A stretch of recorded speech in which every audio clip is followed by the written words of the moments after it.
तो देखिए students, previous class में हम लोग ग्रेविटेशन स्टार्ट किए थे, उसका रिवीजन कर रहे थे ना। ग्रेविटेशन में आपको यूनिवर्सल लॉ के ऊपर डिफरेंट फॉर्म्स और उसके बाद कुछ कुछ क्वेश्चन हमने कराया था।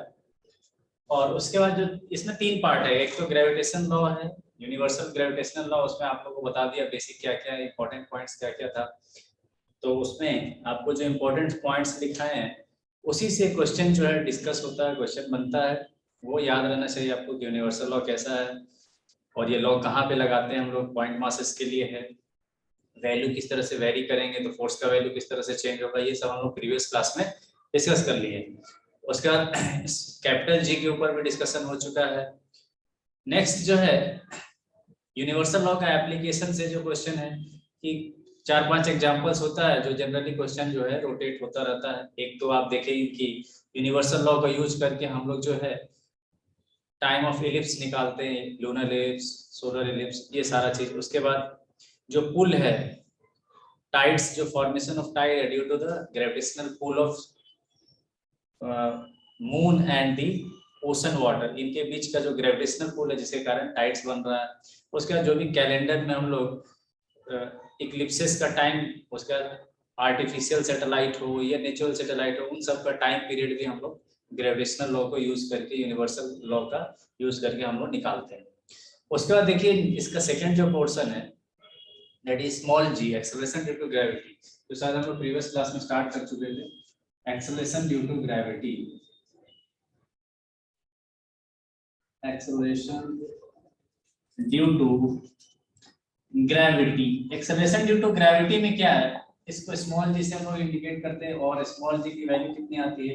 तो बेसिकली होता क्या है कि जैसे अर्थ सरफेस है, इस पे कोई भी ऑब्जेक्ट अगर रखा हुआ है और इसका मास m है, तो इसके ऊपर वेट कितना आएगा mg, और ये जो वेट आ रहा है, ये जो वेट आ रहा है due to the gravitational pull of earth. तो हम ऐसा कर सकते हैं कि mg इज इक्वल टू क्या हो जाएगा, फोर्स ऑफ ग्रेविटी कितना हो जाएगा, g m into mass of earth upon are square. R क्या है यहाँ पर, रेडियस ऑफ अर्थ, डिस्टेंस। ठीक है, तो अब यहाँ से अगर देखेंगे तो स्मॉल जी का वैल्यू अपने पास क्या आ जाता है, g m n upon are square, where m is the mass of earth and r is the radius of earth. तो किसी भी सेलेस्टियल बॉडी का, प्लेनेट का, अगर हम लोग को उसके ऊपर का एक्सेलरेशन ड्यू टू ग्रेविटी निकालना है, उस प्लेनेट पे कोई भी ऑब्जेक्ट उसके विसिनिटी में है तो उस पे एक्सेलरेशन आएगा due to the gravitational force, उसकी वैल्यू क्या होगी। तो जनरली हम लोग क्या लिखते हैं, स्मॉल जी, और स्मॉल जी की वैल्यू होती है universal gravitational constant into mass of that celestial body, either planet हो, सन हो, कुछ भी हो सकता है, और उसका रेडियस, रेडियस का स्क्वायर। ठीक है, रेडियस का square.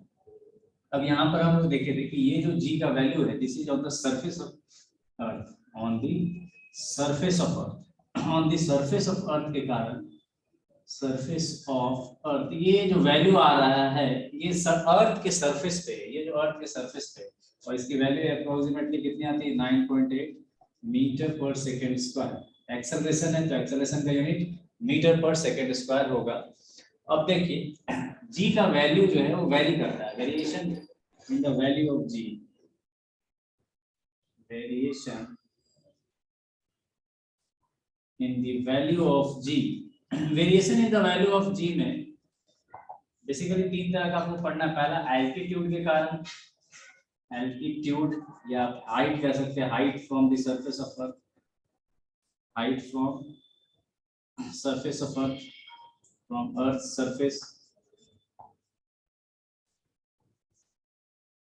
Number two, depth from the surface of earth, depth from earth surface,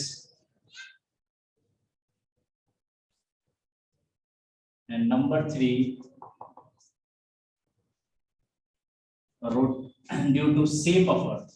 rotation आपको नहीं पढ़ना है, shape of earth, shape of earth के कारण किस तरह से जी में वेरिएशन आता है। तो एल्टीट्यूड के कारण आप लोग को, अब ये चीज हम लोग पहले इसमें डेरिवेशन तो नहीं कर पाएंगे अभी हम लोग, ये जो एल्टीट्यूड के कारण है, ये आर रेडियस है मान लो अर्थ का, और किसी एच हाइट पे अगर हम निकाल रहे हैं, किसी एच हाइट पे अगर हमको यहाँ पे वैल्यू चाहिए, that is g eight the height h, और यहाँ पर कितना होगा g एट द सरफेस। तो सरफेस पे जो वैल्यू है, सरफेस पे जो वैल्यू है और h हाइट पे जो वैल्यू है, it will not be same.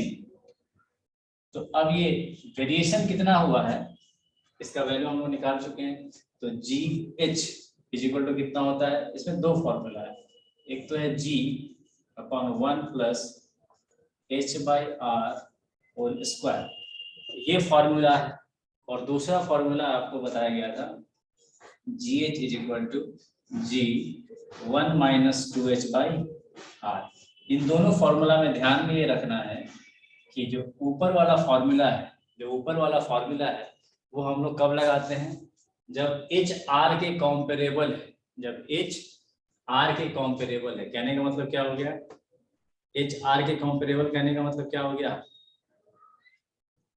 Previous class में बता चुके हैं।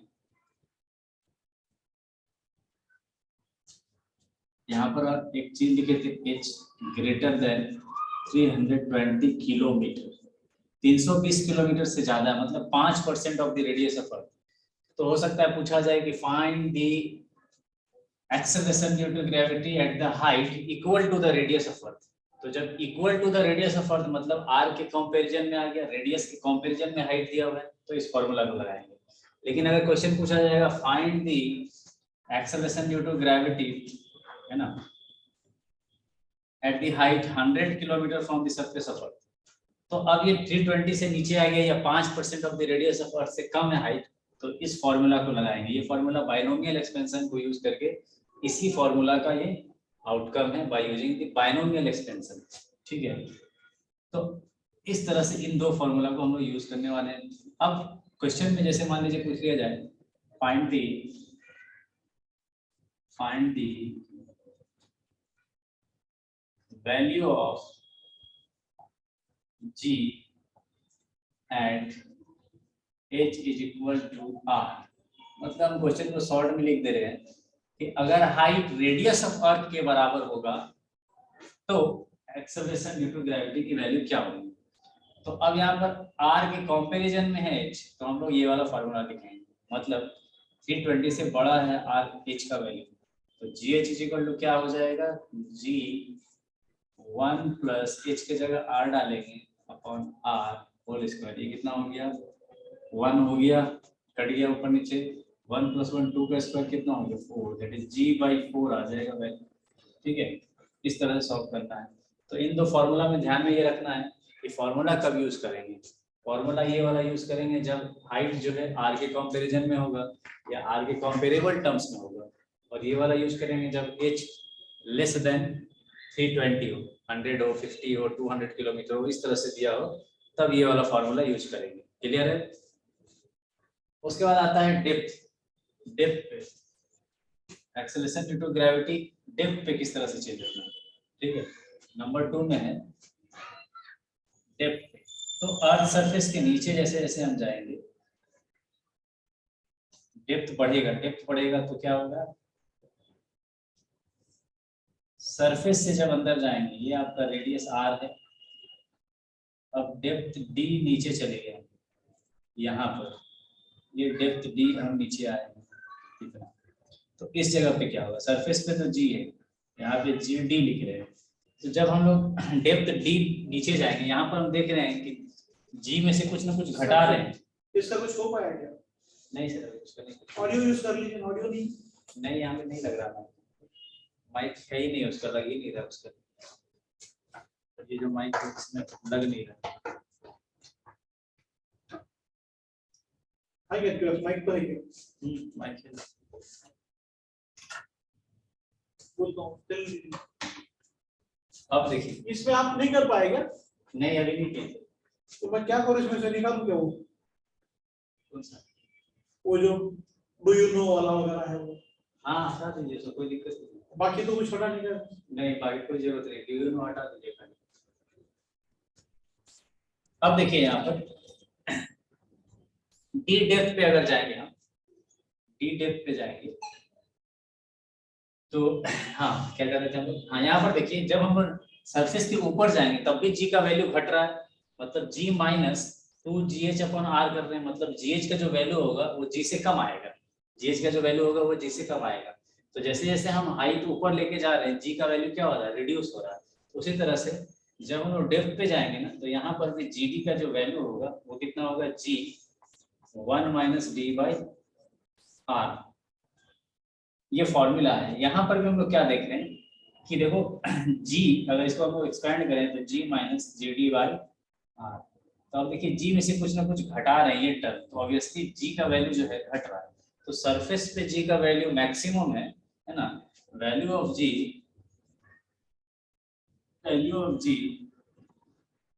इज मैक्सिमम एट सरफेस, ये याद रखना है। और जैसे जैसे ऊपर जाएंगे तब भी डिक्रीज करेगा, नीचे जाएंगे तब भी डिक्रीज करेगा। वैल्यू ऑफ g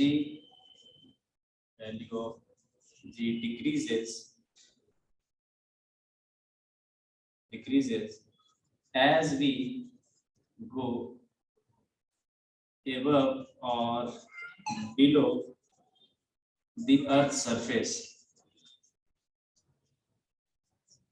इन दोनों ही केस में g का वैल्यू घटेगा। अब इससे रिलेटेड जो है आपसे क्वेश्चन पूछा जाएगा, फॉर्मूला आपको पुट करना आना चाहिए, आपको क्वेश्चन बन जाएगा। यहाँ तक किसी को कोई डाउट है?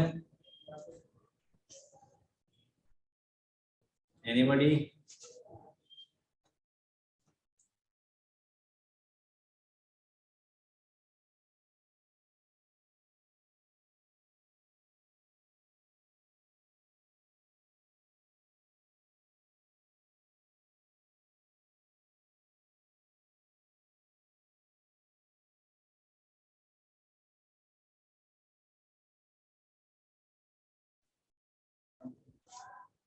हेलो, आवाज आ रहा है क्या स्टूडेंट्स?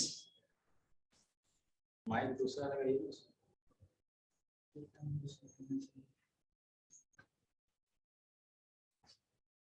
यहाँ तक क्लियर है सबको? Yes sir. चलो अब देखो, कभी कभी क्वेश्चन जैसे पूछा जाता है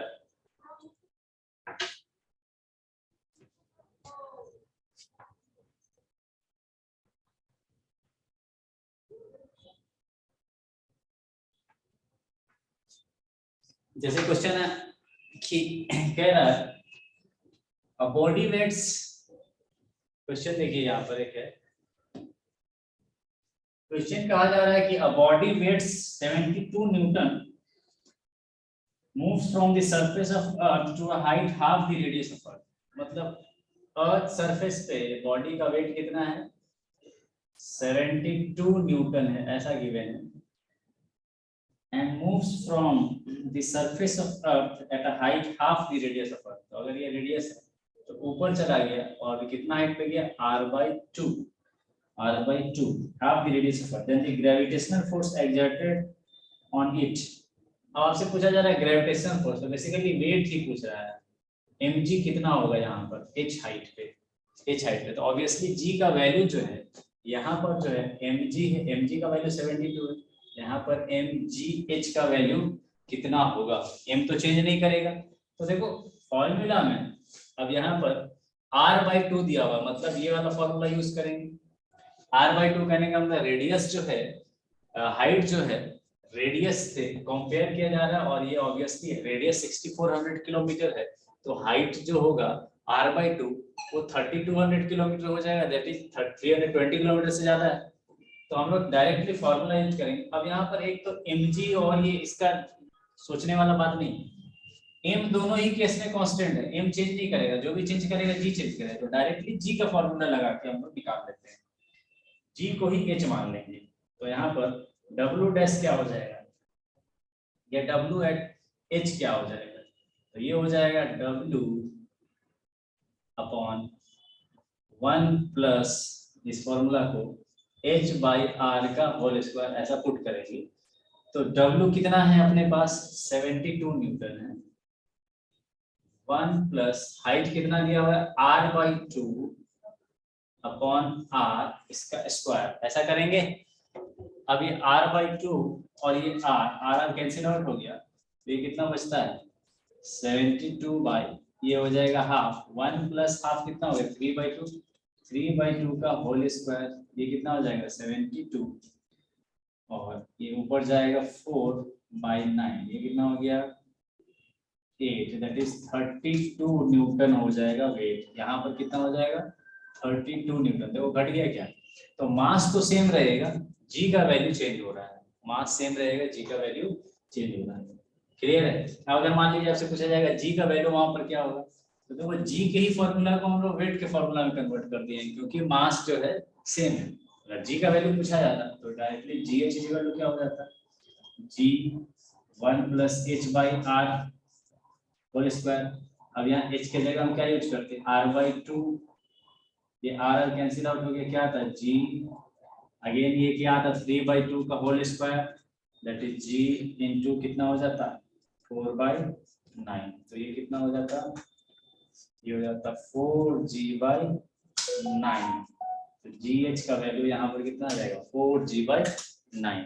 क्लियर है यहाँ पर, यहाँ तक बात समझ में आ रही है क्या।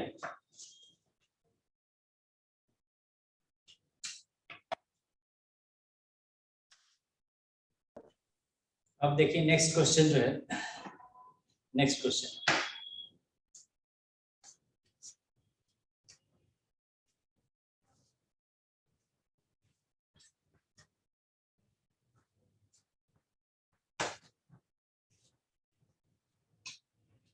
यहाँ पर आपसे पूछा गया है, find the height from the surface of earth where acceleration due to gravity decreases by 2%.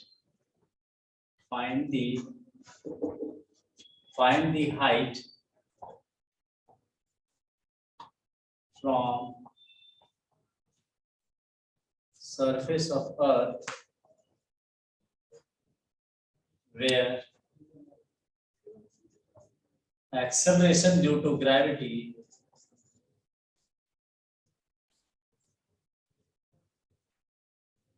decreases by 2%। देखो 2% दिया हुआ, डिक्रीजेस बाय 2%।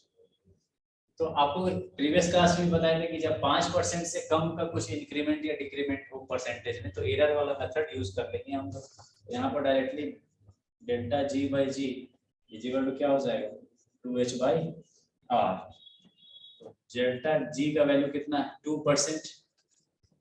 2 हाइट आपसे पूछा जा रहा है, रेडियस कितना 6400, तो यहाँ से कितना आ जाएगा ये h इज इक्वल टू, अगर हम लोग परसेंटेज में निकालेंगे तो डेल्टा g/g का वैल्यू है 2, ठीक है, तो 2/100, देयरफॉर h का वैल्यू कितना आ जाएगा 64 किलोमीटर। ये किलोमीटर में था तो ये भी किलोमीटर में रहेगा, ठीक है। नेक्स्ट क्वेश्चन देखिए,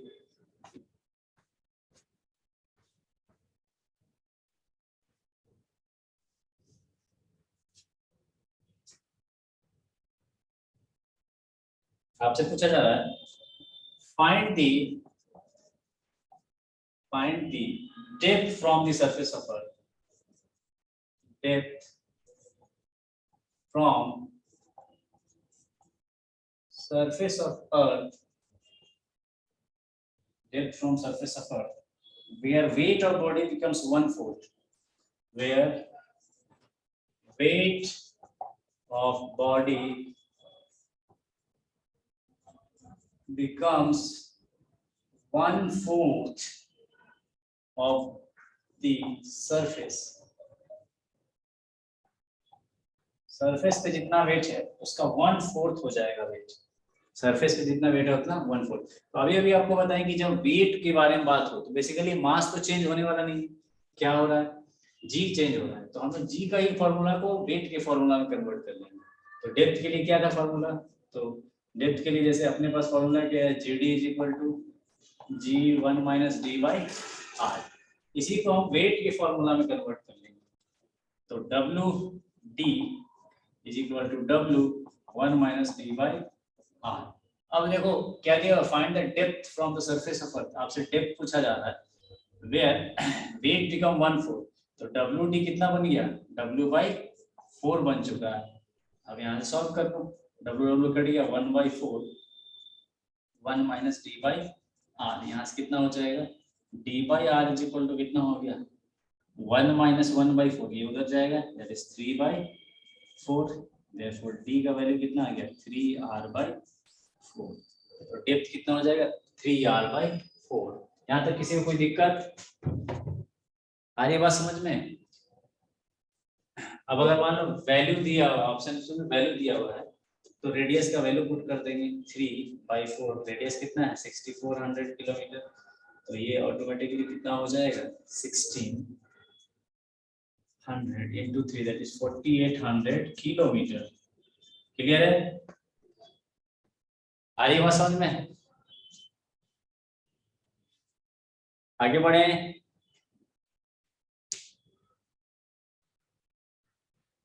बोलिए।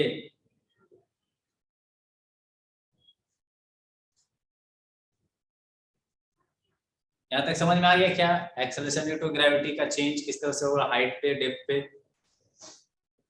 अच्छा एक और बात देख लीजिए कि मान लो कभी कभी ऐसा पूछा जाता है कि डेप्थ पे किसी डी डेप्थ पे एक्सेलरेशन ड्यू टू ग्रेविटी का वैल्यू गिवन होगा और बोला जाएगा कि सेम वैल्यू कितने हाइट पे जाने पे मिलेगा। सेम वैल्यू कितने हाइट पे जाने पे मिलेगा, या हाइट पे किसी हाइट का वैल्यू दे करके आपको बताया जाएगा कि यहाँ पर जी का वैल्यू इतना है, तो सेम वैल्यू कितने डेप्थ पे जाने पे मिलेगा, क्योंकि सरफेस पे मैक्सिमम है, ऊपर जाने पे भी घट रहा है नीचे जाने पे भी घट रहा है, तो ऑब्वियसली किसी न किसी पॉइंट पे दोनों इक्वेट करेगा, इक्वल होगा। तो आप देखिए जनरली अपने को पता है यहाँ से जी एच कितना है, तो ये जी 1 माइनस 2h/r है, और अगर जी डी को देखें तो ये कितना है डेप्थ के लिए जी 1 माइनस d/r। और इन दोनों को इक्वल होना है, मान लो ये सरफेस ऑफ अर्थ पे जी है वैल्यू, ऊपर गए तो जी डी जी एच है, किसी एच हाइट पे जी का वैल्यू जी एच है, और सेम वैल्यू किसी डी डेप्थ पे किसी डी डेप्थ पे है ना वैल्यू है जी डी। तो अगर ये दोनों सेम है तो आपको क्वेश्चन पूछा जाएगा कि ए जी एच का वैल्यू गिवन होगा कि g/3 है ये इतना है, तो सेम वैल्यू कितने डेप्थ पे जाने पे मिलेगा, या डेप्थ का वैल्यू गिवन होगा सेम वैल्यू कितने हाइट पे जाने पे मिलेगा। तो इसका फॉर्मूला याद करो, इन दोनों को इक्वेट कर लेते हैं। तो इन दोनों को इक्वेट जब करेंगे आप, क्योंकि ये दोनों इक्वल हो रहा है, ऐसा है g h is equal to g d, तो यहाँ से आप देखेंगे जी ये अंदर लेके जाएंगे तो कितना हो जाएगा जी माइनस 2gh/r इक्वल टू ये g माइनस gd/r। जी कैंसिल आउट हो गया, माइनस माइनस खत्म। तो अब देखो यहाँ से क्या हो जाएगा, जी भी कट गया और r भी कट गया, तो क्या 2h is equal to dr, therefore h is equal to d/2। h is equal to क्या आ रहा है d/2। मतलब कहने का मतलब कि अगर किसी g का वैल्यू गिवन हो, मान लो 100 kilometre below the surface of earth, 100 kilometre depth दिया हुआ है, तो कितने हाइट पे सेम वैल्यू मिलेगा g का, तो d/2 पुट कर दो, h का वैल्यू आ जाएगा, तो 100/2 कितना होगा 50। मतलब 50 किलोमीटर हाइट पे जो g का वैल्यू है, सेम वैल्यू डेप्थ में कितना जाने पे मिलेगा 100 किलोमीटर, सेम वैल्यू कितना जाने पे मिलेगा 100 किलोमीटर।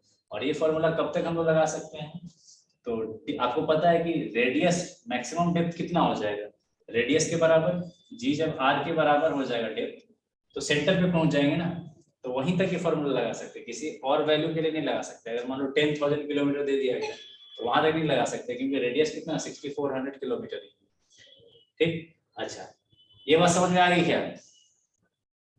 तो अगर मान लो क्वेश्चन पूछा जाए कि आपको बोला जा रहा है 200 kilometre above the surface of earth, value of g is x, मान लो बोला जा रहा है कि 200 kilometre above the surface of earth, value of g is gh कितना है x है, तो सेम वैल्यू x कितना डेप्थ डी जाने पे मिलेगा, कितना डेप्थ डी जाने पर मिलेगा जी डी एक्स, कितना जी डी का वैल्यू x कब होगा। तो आप लोग सीधा क्या करेंगे, यहाँ पर फॉर्मूला ये वाला h is equal to d/2, ऐसा कुछ भी क्वेश्चन है h इक्वल टू d/2 लगाओ। तो अभी अपने को हाइट दिया हुआ है, हाइट कितना है 200 किलोमीटर, d/2, देयरफॉर d का वैल्यू कितना आएगा 400 किलोमीटर। मतलब 400 किलोमीटर नीचे जाएंगे तो जी का वैल्यू x मिलेगा हमको, जो कि 200 किलोमीटर ऊपर जाने पे वैल्यू था। क्लियर है यहाँ तक? यहाँ तक बात समझ में आ रही है क्या सबको? क्लियर?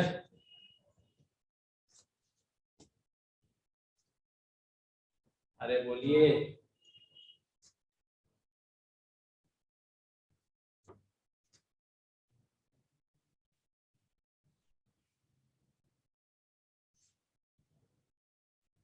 बोलिए बोलिए बोलिए।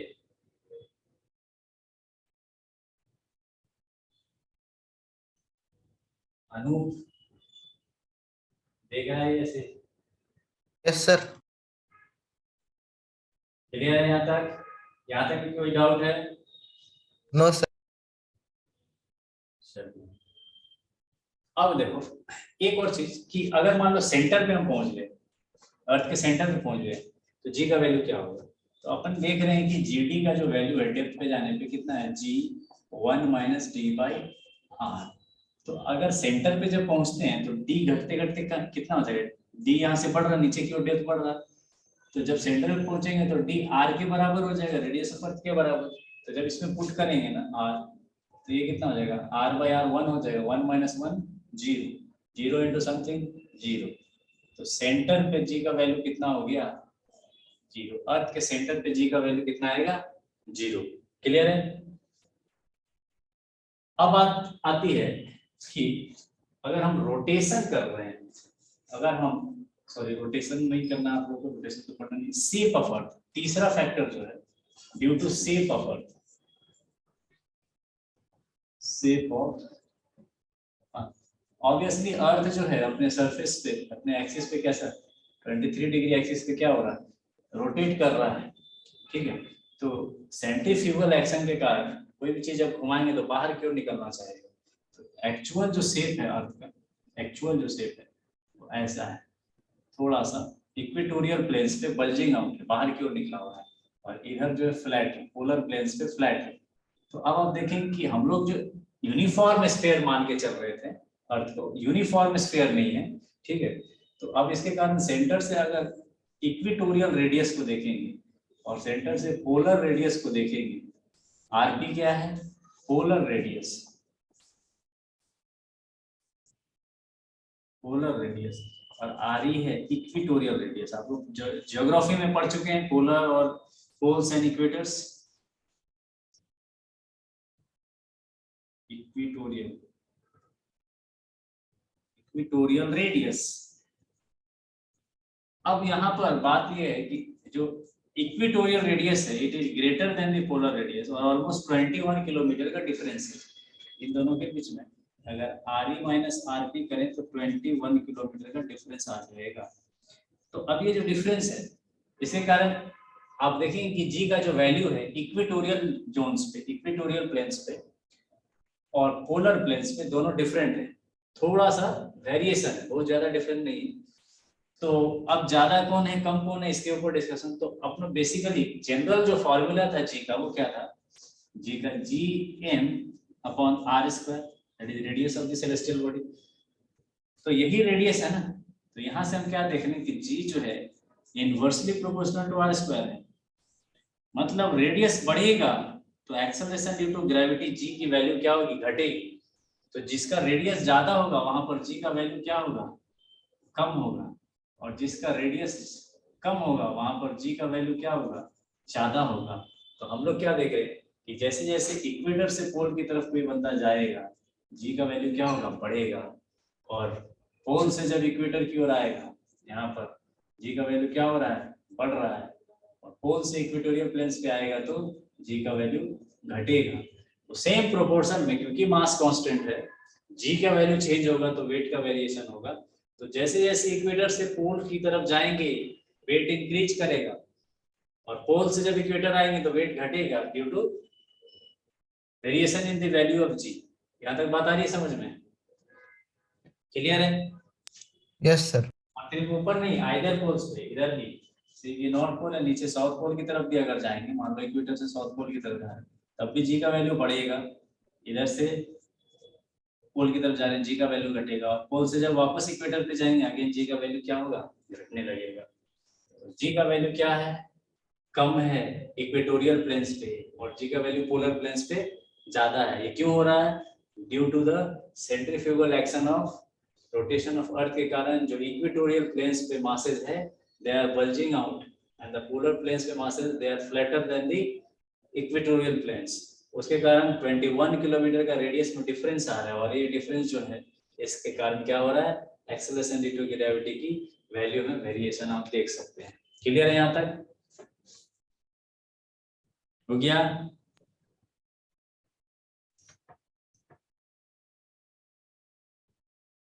आगे बढ़े जाए।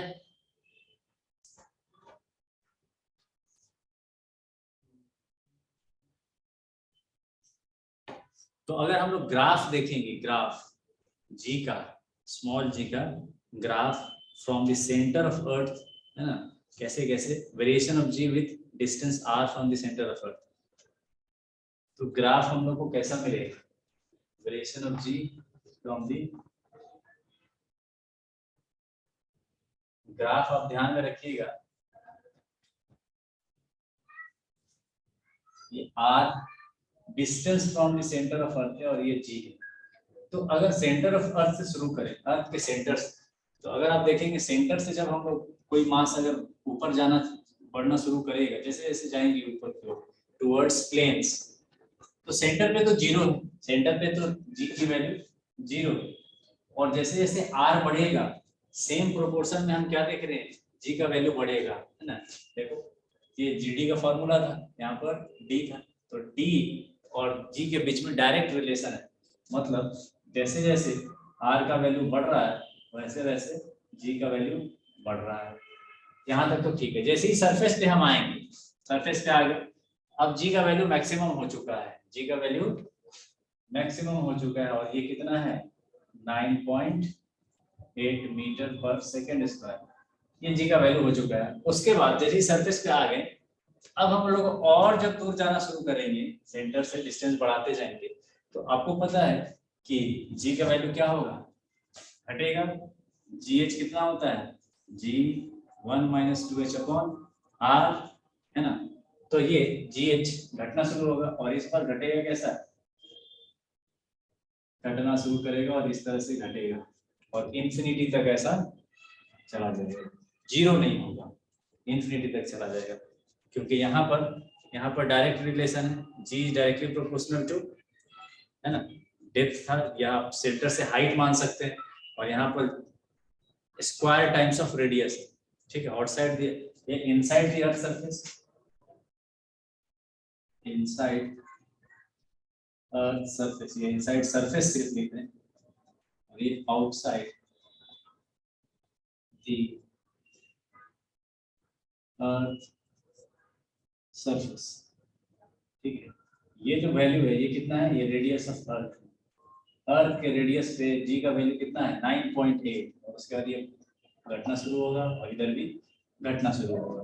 कहने का मतलब मैक्सिमम वैल्यू जो जी का है वो कहाँ पे है, सरफेस पे है। क्लियर है यहाँ तक, यहाँ तक बात समझ में आ गई क्या सबको? यस अब इसमें जी तो हो गया, अब नेक्स्ट इस चैप्टर में आता है एक है escape velocity. Escape velocity, escape velocity क्या होता है, it is minimum velocity required for an object at a planet surface so that it just escapes from the planet, ताकि वो escape कर जाए planet से, ठीक है, escape velocity। नेक्स्ट हम लोग देखते हैं, इसको भी कर देते हैं।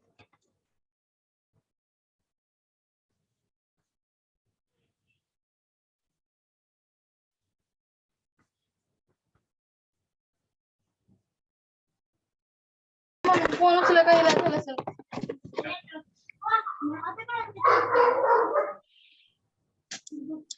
बोल रहे हैं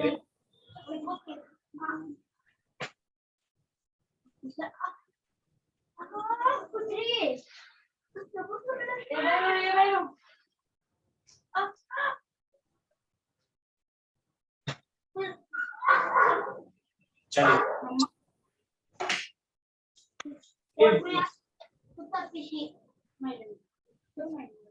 के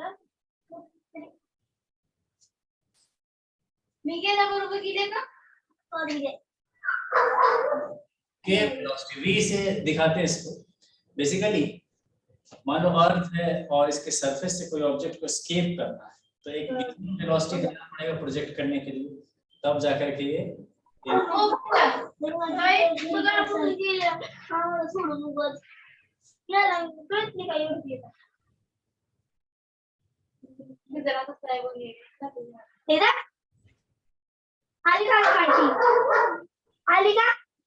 इसका साउंड चालू है, बंद करो उसको म्यूट। अब देखिए तो कितना इस मास को वेलोसिटी दिया जाए कि ये एस्केप कर जाए अर्थ के ग्रेविटेशनल पुल से, इसको बोलते हैं एस्केप वेलोसिटी। ठीक है, तो अब यहाँ पर हम लोग पता है जब हम किसी चीज को प्रोजेक्ट करते हैं तो यहाँ पे कंजर्वेशन ऑफ मैकेनिकल एनर्जी लगा सकते हैं। तो यहाँ पर जो इस मास के पास काइनेटिक एनर्जी होगा और पोटेंशियल एनर्जी होगा, और यहाँ पर जो काइनेटिक एनर्जी और पोटेंशियल एनर्जी होगा वो दोनों सेम होना चाहिए, कंजर्व होना चाहिए। हम यहाँ लगा देंगे K1 plus U1 is equal to K2 plus U2। तो अब एक एक करके पुट करके देख लेते हैं। Potential kinetic energy at point 1 and at point 2। Kinetic energy 1 पे कितना होगा, तो प्रोजेक्ट किया गया है हाफ एम वी स्क्वायर होगा, तो हाफ एम किस वेलोसिटी से प्रोजेक्ट किया गया, एस्केप वेलोसिटी, तो v का स्क्वायर प्लस पोटेंशियल एनर्जी कितना होगा। तो अगर आप लोग पढ़े हैं पोटेंशियल एनर्जी तो आपको पता होगा पोटेंशियल एनर्जी कितना होगा, minus GMM upon R। R क्या है, रेडियस ऑफ अर्थ। ठीक है, GMM ये जो मास है जिसको प्रोजेक्ट किया जा रहा है इसका मास स्मॉल m। अब आ जाओ इक्वल टू K2, तो K2 कितना होगा, अब इंफिनिटी पे चला गया और यहाँ पर फाइनल वेलोसिटी इसकी हो गई 0 और इंफिनिटी पे पोटेंशियल कितना हो गया, वो भी 0। अब इन दोनों को इक्वेट कर देंगे तो कितना आ जाएगा, half m v square is equal to GMM upon R। यहाँ से एस्केप वेलोसिटी की वैल्यू कितनी आ गई, एस्केप वेलोसिटी की वैल्यू आ गई 2GM अपॉन R।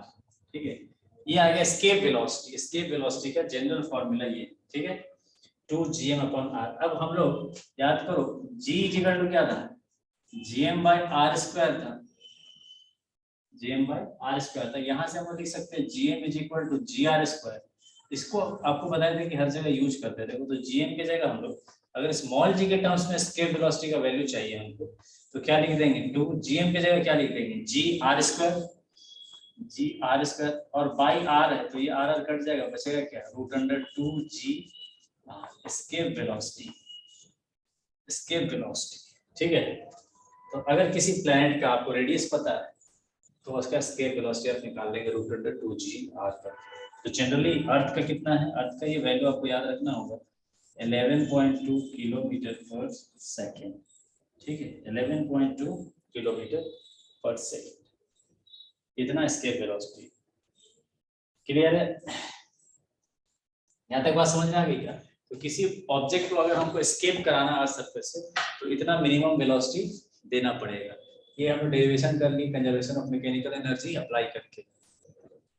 अब ये √2GR से आपसे क्वेश्चन पूछा जाता है एस्केप वेलोसिटी से। क्वेश्चन किस तरह से रहेगा, बोला जाएगा एक प्लेनेट है जिसका रेडियस अर्थ के रेडियस से डबल है, what will be the minimum velocity required for a mass m to be projected from that planet. ठीक है, तो अब आपसे मिनिमम वेलोसिटी पूछा जाएगा। तो मिनिमम वेलोसिटी जब पूछा जा रहा है बेसिकली आपसे एस्केप वेलोसिटी पूछा जा रहा है। तो अब अगर आपको याद है कि एस्केप वेलोसिटी का वैल्यू √2GR है, अब किसी और प्लैनेट पे अगर कोई मास को हम प्रोजेक्ट कर रहे हैं, तो पहला बात यहाँ पर आप देख सकते हैं कि एस्केप वेलोसिटी के फॉर्मूला में कहीं भी मास ऑफ ऑब्जेक्ट नहीं है, ये जो ऑब्जेक्ट का मास है वो कट गया है। तो किसी ऑब्जेक्ट को अगर प्रोजेक्ट करना चाहते हैं, एस्केप करवाना चाहते हैं अर्थ के ग्रेविटेशनल पुल से या किसी भी प्लेनेट के सेलेस्टियल बॉडी के ग्रेविटेशनल पुल से, तो उसके मास पे डिपेंड नहीं करता है। डिपेंड किस पे करता है, रेडियस ऑफ प्लेनेट पे डिपेंड करेगा और acceleration due to gravity at that planet, उस प्लेनेट का acceleration due to gravity surface पे वैल्यू कितना है उस पर डिपेंड करेगा। ऑब्जेक्ट के मास पे डिपेंड नहीं करेगा। अगर हम मार्कर को एस्केप कराना चाहते हैं तब भी उतना ही हमको वेलोसिटी देना पड़ेगा प्लेनेट पे, या इससे 10 गुना कोई मास बड़ा हो उसमें भी सेम अमाउंट ऑफ, है ना, हमको एस्केप वेलोसिटी देना पड़ेगा। तो आप एक चीज देख रहे हैं कि escape velocity is independent of mass of the object which is being projected। पहला बात, ये मास पे डिपेंड नहीं करेगा, जिस बॉडी को प्रोजेक्ट किया जा रहा है, फेंका जा रहा है, उसके मास पे डिपेंड नहीं कर रहा है। दूसरा चीज, हम यहाँ पे वर्टिकली दिखाए हैं, हम कोई एंगल के साथ भी इसको प्रोजेक्ट कर सकते थे। तो यहाँ पर आप देख सकते हैं किसी भी तरह का कोई एंगल का यहाँ पे फॉर्मूला में, है ना, इनकैलकुलेशन नहीं है। इसका मतलब अगर आपसे बोला जाए कि प्रोजेक्शन एंगल कुछ गिवन है, ठीक है, तो एंगल प्रोजेक्शन एंगल के ऊपर भी डिपेंड नहीं करता है। 30 डिग्री हो, 60 डिग्री हो, या दो बॉडी को प्रोजेक्ट किया जा रहा है, दोनों का अलग अलग एंगल दिया जा रहा है और आपसे बोला जा रहा है कि दोनों का एस्केप वेलोसिटी का रेशियो निकालो, दोनों का एस्केप वेलोसिटी सेम होगा, 1:1 हो जाएगा रेशियो, क्योंकि प्रोजेक्शन एंगल पे डिपेंड नहीं करता है। ये दो बात ध्यान में रखना है कि मास पे डिपेंड नहीं करता और प्रोजेक्शन एंगल पे डिपेंड नहीं करता है, ठीक है। अब बात आती है कि अगर मान लो रेडियस को चेंज करें, तो ऑब्वियसली यहाँ से देख रहे हैं कि escape velocity is directly proportional to root under radius. तो अगर मान लो कहा जाए कि एक प्लेनेट है जिसका रेडियस अर्थ के रेडियस से 4 टाइम्स है, अर्थ के रेडियस से 4 टाइम्स है, तो उस प्लेनेट का एस्केप वेलोसिटी कितना होगा।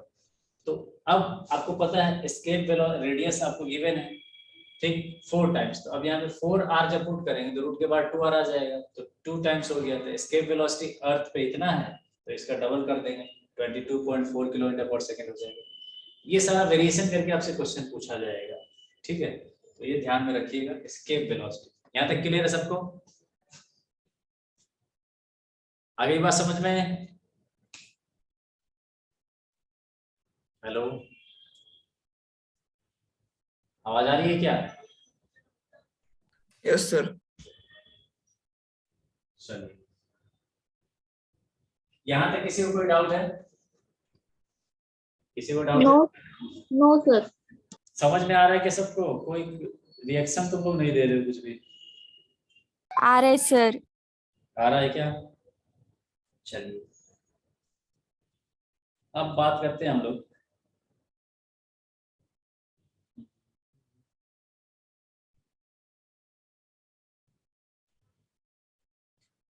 अब आती है थर्ड जो पोर्शन है ना इसमें, एक तो एस्केप वेलोसिटी हो गया, दूसरा है ऑर्बिटल वेलोसिटी, ठीक है, ऑर्बिटल वेलोसिटी। उसके ऊपर हम लोग डिस्कशन करेंगे नेक्स्ट क्लास में, क्योंकि टाइम तो ओवर हो चुका है, 5 मिनट बच रहा है 3-4 मिनट। अभी हम लोग क्या करेंगे कि इसमें आप देख रहे हैं एक्सेलरेशन ड्यू टू ग्रेविटी, ये 3 पोर्शन आपको पता है, ग्रेविटेशन में 3 पोर्शन है, वहीं से क्वेश्चन आता है। पहला यूनिवर्सल लॉ के ऊपर, यूनिवर्सल लॉ के ऊपर आपको जितना भी यूनिवर्सल लॉज का मेन पॉइंटर है, उसका कैपिटल जी का जो मेन पॉइंट्स है, यूनिट्स, डायमेंशन, ऐसा यूनिट, सीजीएस यूनिट, ये सब आप देख लिए हैं प्रीवियस क्लास में, और क्वेश्चन किस तरह से हो सकता है वो आपको कवर करा दिया। उसके बाद स्मॉल जी के ऊपर हाइट का वेरिएशन, डेप्थ का वेरिएशन, शेप ऑफ अर्थ के कारण वेरिएशन, इन सब के वेरिएशन के ऊपर क्वेश्चन हो सकता है। मास का वेट का चेंज किस तरह से होगा, जी का चेंज किस तरह से होगा, ठीक है, ये सारा चीज हो गया। अब तीसरा जो इसमें पोर्शन है ना, वो होता है मोशन ऑफ सेलेस्टियल बॉडी, जिसमें केपलर्स लॉ आता है। केपलर्स लॉ, 3 केपलर्स का लॉ है, और वहीं पे फिर ऑर्बिटल वेलोसिटी भी हम लोग डिस्कस करेंगे। यही 3 पोर्शन है ग्रेविटेशन का, क्लियर? ग्रेविटेशन का 3 पोर्शन। उसके बाद हम नेक्स्ट चैप्टर उठाएंगे लाइट, ठीक है। लाइट में आपको रिफ्रैक्शन है, रिफ्लेक्शन, हम चार्ट बना करके दे देंगे आपको, ठीक, रिफ्लेक्शन है, रिफ्रैक्शन का। उस चार्ट से बाहर क्वेश्चन नहीं आता है, और वो चार्ट जिसको याद रहेगा उसको कभी भी लाइट रिफ्रैक्शन या रिफ्लेक्शन में दिक्कत नहीं होता, क्योंकि उस चार्ट से पूरा चैप्टर का हर क्वेश्चन बनता है, ठीक। अब रही बात कि ये जो ग्रेविटेशन है, अब ये हम लोग तो बोर्ड पे ऐसा 1 घंटे में कितना इसको हम लोग अप्लाई कर सकते हैं, कितने क्वेश्चन डाल सकते हैं, कितने तरह के कुछ चीजें निकल जाएंगी, कुछ चीज छूट जाएगी, ठीक। तो आपको करना क्या है, आपका स्टेट बोर्ड का बुक को तो रीडिंग लगाना ही लगाना है, ये बहुत इंपॉर्टेंट बात है। दूसरा, अगर बहुत सारे बच्चे, कुछ बच्चे इसमें बाहर के भी हैं क्या, नेटिजन्स के, जो नेटिजन्स में नहीं पढ़े हैं, कितने बच्चे हैं? हाँ, हाथ उठाओ जरा, जो नेटिजन्स में नहीं पढ़े हैं, जो नेटिजन्स में नहीं पढ़े हैं, ठीक है, 2 ही बच्चा है क्या? स्नेहल जादव एंड नंदिनी पंचाल। तो अब आपको ये कहाँ से मिलेगा, जो स्टडी हम लोग किए हैं, है ना, वो कहाँ से मिलेगा? उसके लिए आप क्या करेंगे, अगर कोई भी डाउट आता है तो आप लोग इस नंबर पे क्वेश्चन भेज सकते हैं 9507028654 इस नंबर। लेकिन आपको यहाँ नीचे डालना होगा, मैसेज जब करेंगे ठीक, तो आपको डालना होगा नीचे NTSC ग्रुप, ताकि हमको समझ में आ जाए किस ग्रुप का है, किस ग्रुप का बच्चा पूछ रहा है क्वेश्चन। दूसरा चीज, आपको कोई भी हेल्प चाहिए, नोट्स चाहिए, कुछ भी चाहिए, वो आपको मिल जाएगा। ठीक है, कोई भी नोट्स चाहिए, कुछ भी चाहिए, वो आपको मिल जाएगा फिजिक्स, क्योंकि 5 दिन का क्लास है फिजिक्स का, तो 5 दिन में पूरा सिलेबस तो हम नहीं कवर करा सकते, लेकिन आपको जितना भी हेल्प चाहिए वो मिल जाएगा। क्लियर है यहाँ तक? किसी को कोई दिक्कत? एनीबॉडी? हो जाएगा। चलिए, तो नेक्स्ट क्लास में हम लोग लाइट ग्रेविटेशन को होपफुली खत्म करेंगे और लाइट स्टार्ट कर देंगे। चलिए, थैंक यू वेरी मच।